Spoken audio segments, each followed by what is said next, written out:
If you're really going to walk with God, it's going to take away your comfort.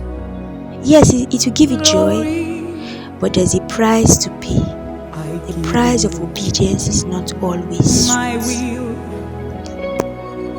must be willing to sacrifice your comfort on the altar of obedience.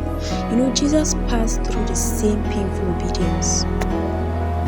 When Jesus said, "Not my will, but let thy will be done. I wish this cup would pass over me, but not my will, let your will be done." That was a moment of painful obedience for Jesus Christ.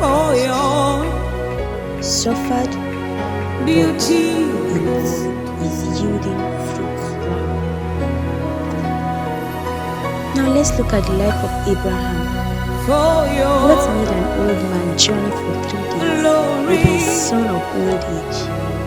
He did not utter a word to his wife nor to his servants. He was determined to do this. He made up his mind. He's going to sacrifice Isaac.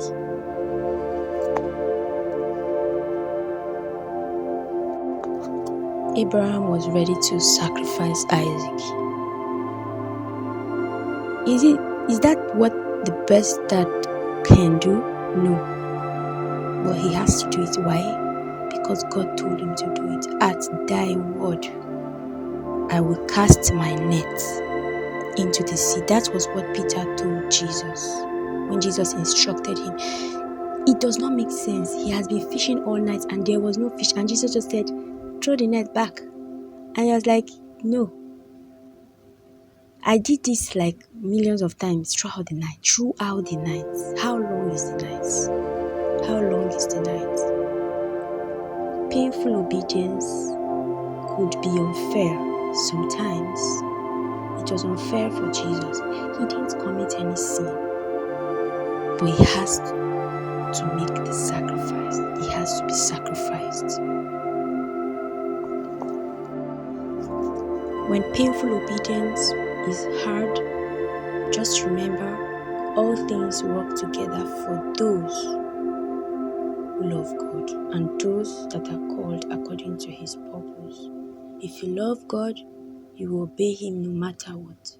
If you love God, you will obey him when it matters the most. A time will come when that thing God is asking you to do, the time is up. It will not be important anymore. God is asking you to preach to somebody, you're procrastinating it. The person might die and your preaching might not matter anymore. Remember, anybody can be replaced.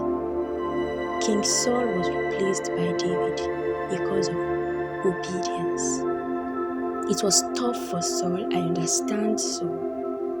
But in the moment of temptation, when you're tempted to disobey, remember to pray. Remember to pray about it. If Saul could have prayed instead of panicking, Samuel would have come on time. He could have prayed. That's just the truth. It's hard to say it. It's hard for Saul, I understand. He was on pressure, serious real pressure. The enemies were leaving him. They could have prayed rather than sacrifice. He made the sacrifice and he was replaced by God. So when next you're trying to measure your level of love for God, remember your obedience to God. How obedient were you to God? Did you lay all on the altar? Did you deny yourself? Maybe there are some things in your life that still resemble that of the people of the world. I'm sorry, but I don't think you really love God. And that's the truth. Your obedience is directly proportional to your love for God. Your love for God is directly proportional to your obedience to God. Obedience could be painful. It might not make sense. You might not understand. People might not understand you. But at thy word, I'm going to do it. Because God said this, I'm going to do it. You make up your mind to deliberately obey whatever God tells you to do. I might not know what God is asking you to do. It might be hard, it might be tough. But remember, it is the sacrifice Jesus paid that is making us to enjoy all the benefits we are enjoying now in Christianity. So, painful obedience could be unfair. But the fairest thing to do to yourself is to remember to trust God that whatever He says, He will do.